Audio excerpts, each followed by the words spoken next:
Giữa trưa ngày 10 tháng 12 năm 1861, một con tàu chiến của thực dân Pháp đang neo ngay cửa Vàm Nhật Tảo. Súng ống đầy đủ, lính canh nghiêm ngặt. Thủy thủ hoàn toàn tin rằng không một lực lượng nào của nghĩa quân Nam Bộ có thể tấn công họ giữa ban ngày. Nhưng rồi, một cột lửa khổng lồ bất ngờ bùng lên. Chỉ trong chốc lát, con tàu LS Prince chìm trong biển lửa. Khói đen cuồn cuộn bốc cao. Tiếng súng, tiếng hò xung trận và tiếng người tháo chạy vang dội khắp khúc sông Vàm Cỏ. Một chiến hạm hiện đại của Pháp đã bị những người nông dân Nam Bộ đánh chìm bằng một kế hoạch táo bạo, đến mức chính quân Pháp cũng không ngờ tới. Ai là người đã chỉ huy trận đánh ấy? Điều gì khiến một thanh niên mới ngoài 20 tuổi trở thành nỗi ám ảnh của quân xâm lược? Và vì sao, hơn 150 năm đã trôi qua, người dân miền Tây vẫn tôn kính ông như một vị thành hoàng sống mãi trong lòng dân? Hôm nay, hãy cùng Huduvi Phương Nam TV bay ngược lên bầu trời.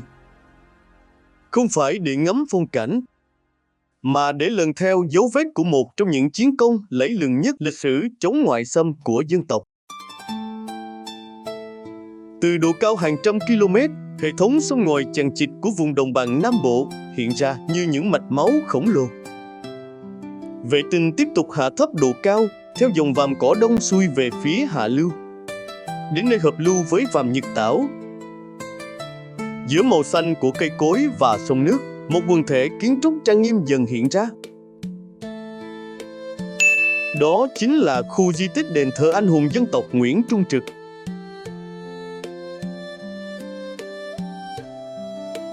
Ít ai biết rằng, chính nơi yên bình này từng là hiện trường của trận hỏa hồng Nhật Tảo, trận đánh đã làm rung chuyển bộ máy cai trị của thực dân Pháp ở Nam Kỳ.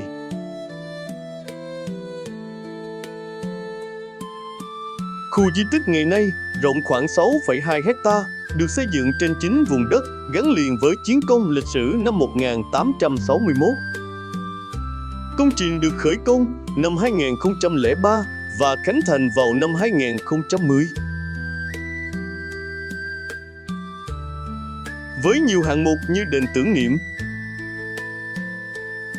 tượng đài Nguyễn Trung Trực hướng ra Vàm Nhật Tảo, nhà trưng bày hiện vật, nhà văn bia và không gian sinh hoạt văn hóa cộng đồng. Nhưng điều làm nơi đây trở nên đặc biệt không phải quy mô, cũng không phải kiến trúc, mà là ký ức lịch sử mỗi tấc đất nơi này đang lưu giữ. Đó là nơi một người anh hùng đã viết nên chương đầu tiên cho những chiến thắng vang dội của phong trào kháng Pháp ở Nam Bộ. Người anh hùng ấy tên thật là Nguyễn Văn Lịch, sinh năm 1838 trong một gia đình làm nghề chài lưới tại vùng Tân An.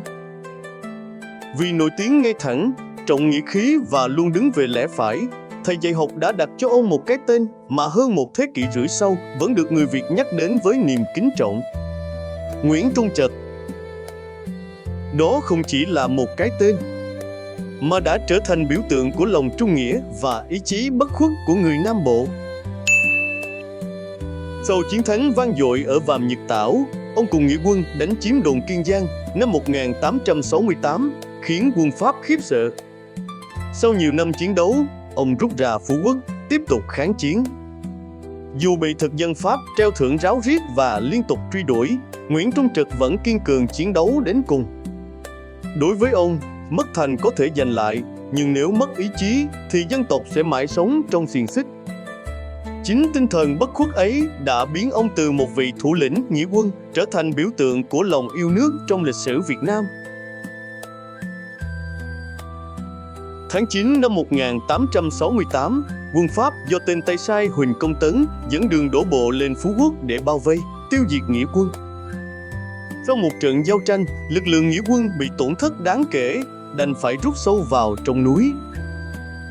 Biết Nguyễn Trung Trực là người rất có hiếu, Pháp dùng thủ đoạn bắt giữ thân mẫu của ông và một số đồng bào trong vùng, rồi ra lệnh nếu Nguyễn Trung Trực không ra hàng sẽ đem những người này ra chém đầu. Nhận thấy việc kháng Pháp không thể kéo dài thêm nữa, vả lại cần cứu sống hàng trăm nhân mạng, Nguyễn Trung Trực cam đành giải tán nghĩa quân rồi để địch bắt. Trong thời gian bị giam cầm, Nguyễn Trung Trực đã tỏ rõ phẩm chất trong sáng của một người yêu nước, trung thành đến cùng với Tổ quốc và nhân dân. Ngày 27 tháng 10 năm 1868, giặc Pháp chọn chỗ đất, nay là Bưu điện Rạch Giá, làm pháp trường xử tử ông. Khi ấy, ông vừa tròn 30 tuổi. Nhưng câu chuyện về Nguyễn Trung Trực không khép lại ở pháp trường Rạch Giá. Điều đặc biệt là rất ít vị anh hùng trong lịch sử Việt Nam được người dân tôn kính sâu sắc như ông. Bất chấp sự kiểm soát và cấm đoán của thực dân Pháp, sau khi ông hy sinh, người dân vẫn bí mật lập bàn thờ, thắp nén hương tưởng nhớ người anh hùng đã dám lấy tính mạng mình để đổi lấy khí phách của dân tộc. Theo thời gian, lòng biết ơn ấy đã trở thành những ngôi đền trang nghiêm còn tồn tại cho đến ngày nay. Trước khi hy sinh, ông đã để lại câu nói bất hủ: bao giờ người Tây nhổ hết cỏ nước Nam thì mới hết người Nam đánh Tây.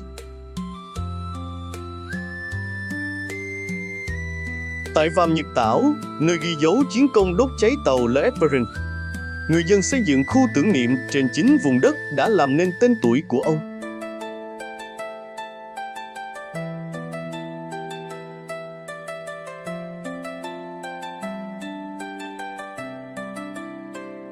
Tại phường Rạch Giá, nơi Nguyễn Trung Trực hiên ngang bước lên pháp trường năm 1868, ngôi đền thờ ông đã trở thành một trong những điểm sinh hoạt văn hóa, tâm linh lớn nhất của người dân Nam Bộ. Mỗi năm, lễ hội Nguyễn Trung Trực thu hút hàng trăm nghìn lượt người từ khắp nơi về dâng hương tưởng niệm.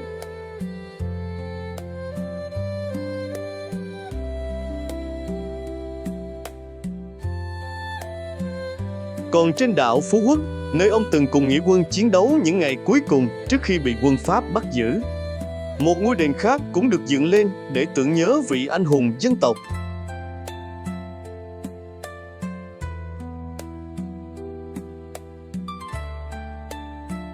Thật hiếm có nhân vật lịch sử nào mà hành trình cuộc đời lại được lưu dấu bằng cả một hệ thống di tích trải dài từ quê hương Long An đến Rạch Giá và Phú Quốc. 3 ngôi đền, 3 vùng đất, nhưng cùng chung một ký ức. Đó là ký ức về một con người đã dùng cả cuộc đời để bảo vệ non sông.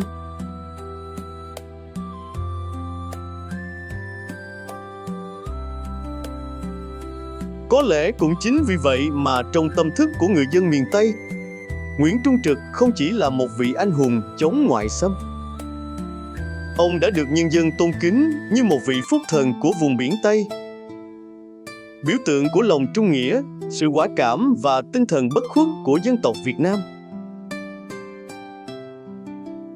Hành trình khám phá khu di tích Vàm Nhật Tảo thuộc tỉnh Tây Ninh mới xin được khép lại tại đây. Đây không chỉ là nơi ghi dấu một trong những chiến công oanh liệt nhất của anh hùng dân tộc Nguyễn Trung Trực, mà còn là địa chỉ đỏ nhắc nhở mỗi chúng ta về lòng yêu nước, ý chí quật cường và tinh thần bất khuất của cha ông trong công cuộc bảo vệ Tổ quốc.